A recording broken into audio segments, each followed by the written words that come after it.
ఆసుపత్రిలో మరి రేడియాలజిస్టు నరసింహారెడ్డి గారిని నియమించారు. ఆయన ప్రతి సోమవారం అక్కడ స్కానింగ్ తీసేటటువంటి పరిస్థితి లేదు.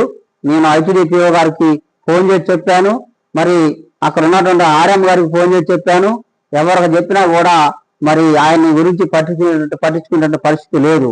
అక్కడ పేషెంట్లు స్కానింగ్ తీసుకునే వాళ్ళు 20, 30, 40 మంది దాకా వచ్చేసి పేషెంట్లు అనేక ఇబ్బందులు పడతా ఉన్నాడు. ఒక రోజైతే 11 గంటల 44 నిమిషాలకు వచ్చి 20 స్కానింగ్లో 10 స్కానింగ్లో తీసి వెళ్ళిపోవడం జరిగింది.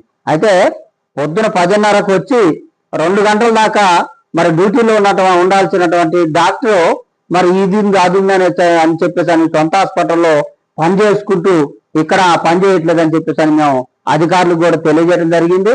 వెంటనే ప్రభుత్వం ఆలోచించి అదనంగా ఇంకొక మరి డాక్టర్ని ఏర్పాటు చేసినా పర్వాలేదు, కానీ ఇక్కడ ఉన్నటువంటి స్కానింగ్ సెంటర్ ఏదైతే ఉందో ప్రభుత్వ ఆసుపత్రిలో జనరల్ గా నడవాలది. ఒక స్త్రీలకు మాత్రమే కాదు, పురుషులకు కూడా నడవాల్సినటువంటి అవసరం ఉంది. 4 రాష్ట్రాల మధ్య ఉన్నటువంటి ఆసుపత్రికి ఇటువంటి సౌకర్యం లేకపోతే మరి ఇక్కడ ఉన్నటువంటి ప్రజలు ఇబ్బంది పడతారు. వెంటనే ఆ డాక్టర్ గురించి ఆలోచించి మరి హెచ్డిపిఓ గారు, జిల్లా కలెక్టర్ గారు తక్షణమే కంటిన్యూగా 10:30 నుంచి 2 గంటల వరకు స్కానింగ్ తీసేటటువంటి డాక్టర్ ఎవరైతే ఉన్నారో డాక్టర్ నియమించాలని చెప్పేసి సిపిఎంఎల్ మాస్టర్ పార్టీగా డిమాండ్ చేస్తా ఉన్నాం.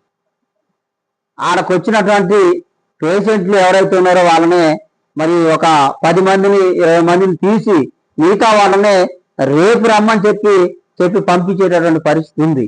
అట్లా చెప్పితే ఏమవుతుందంటే ఆయన సొంత హాస్పిటల్ కూడా పోయి తీర్చుకునేటటువంటి వాళ్ళు ఉన్నారు. అట్లా రావడం కోసమనే వీళ్ళు ఏదో ఒక పేరుతోని ఎందుకు ఆపుతున్నాం అంటే దూరం నుంచి వచ్చినటువంటి ప్రజలు ఎవరైతే పేషెంట్లు ఉన్నారో వాళ్ళు ఇక దూరం నుంచి వచ్చాం కాబట్టి ఇక మళ్ళీ రేపు ఏం వస్తామని అని చెప్పేసి మరి ప్రైవేట్ ఆసుపత్రికి వాళ్ళ హాస్పిటల్ కూడా పోయి తీసుకునేటటువంటి పేషెంట్లు కూడా ఉన్నటువంటి పరిస్థితి ఉంది.